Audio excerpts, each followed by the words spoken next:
ವಿದ್ಯುತ್ ಸರಬರಾಜು ಕಂಪನಿಗಳಿಗೆ ಗ್ರಾಮ ಪಂಚಾಯಿತಿಗಳು ಮತ್ತು ಗ್ರಾಮೀಣ ಸ್ಥಳೀಯ ಸಂಸ್ಥೆಗಳು ಪಾವತಿಸಬೇಕಾಗಿದ್ದ ವಿದ್ಯುತ್ ಮೇಲಿನ ಬಡ್ಡಿ ಮನ್ನಾ ಮಾಡಲು ರಾಜ್ಯ ಸಚಿವ ಸಂಪುಟ ಮಹತ್ವದ ನಿರ್ಣಯ ಕೈಗೊಂಡಿದೆ.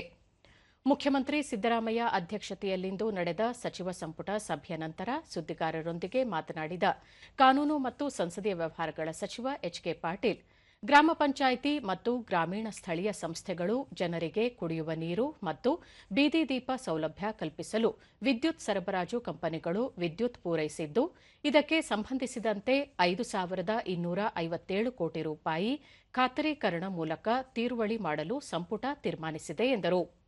2025-26ನೇ ಸಾಲಿಗೆ ಕರ್ನಾಟಕ ರಾಜ್ಯ ಸಹಕಾರಿ ಕೃಷಿ ಮತ್ತು ಗ್ರಾಮೀಣಾಭಿವೃದ್ಧಿ ಬ್ಯಾಂಕ್ ನಬಾರ್ಡ್ ಮೂಲಕ ಸುಮಾರು 1,600 ಕೋಟಿ ರೂಪಾಯಿ ಪುನರ್ಧನ ಪಡೆಯಲು ಸಂಪುಟ ಅನುಮೋದನೆ ನೀಡಿದೆ ಎಂದು ಹೇಳಿದರು.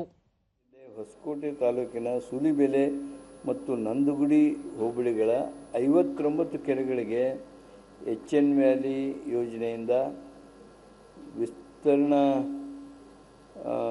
ಸಂಸ್ಕರಿಸಿದ ತ್ಯಾಜ್ಯ ನೀರನ್ನು ಏತ ನೀರಾವರಿ ಮೂಲಕ ತುಂಬಿಸುವ 140 ಕೋಟಿ ರೂಪಾಯಿಗಳ ಅಂದಾಜು ಮೊತ್ತದ ಯೋಜನೆಗೆ ಆಡಳಿತಾತ್ಮಕ ಮಂಜೂರಿಯನ್ನು ನೀಡಿದ್ದೇವೆ.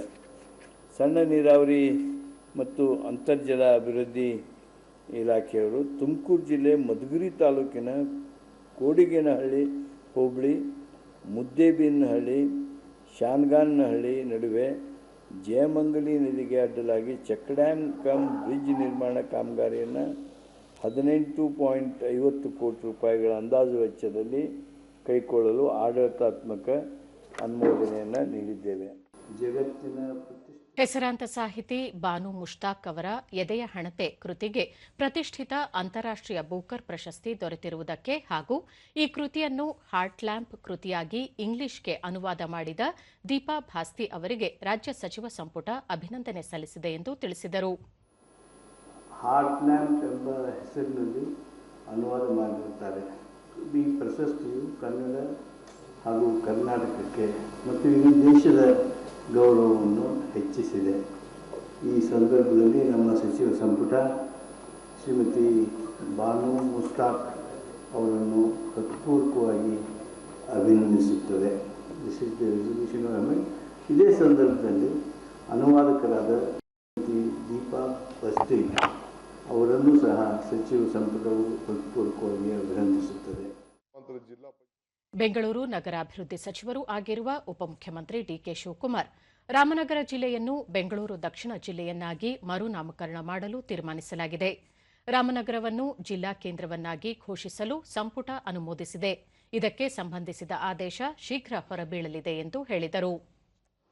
ಕನಕಪುರ ಇವೆಲ್ಲ ಸೇರಿ ಬೆಂಗಳೂರು ಜಿಲ್ಲೆಗೆ ಸೇರಿದೆ. ಆ ಹೆಸರನ್ನು ಉಳಿಸ್ಕೊಳ್ಳುವಂಥ ಕೆಲಸವನ್ನು ನಾವು ಮಾಡ್ತಾ ಇದ್ದೇವೆ.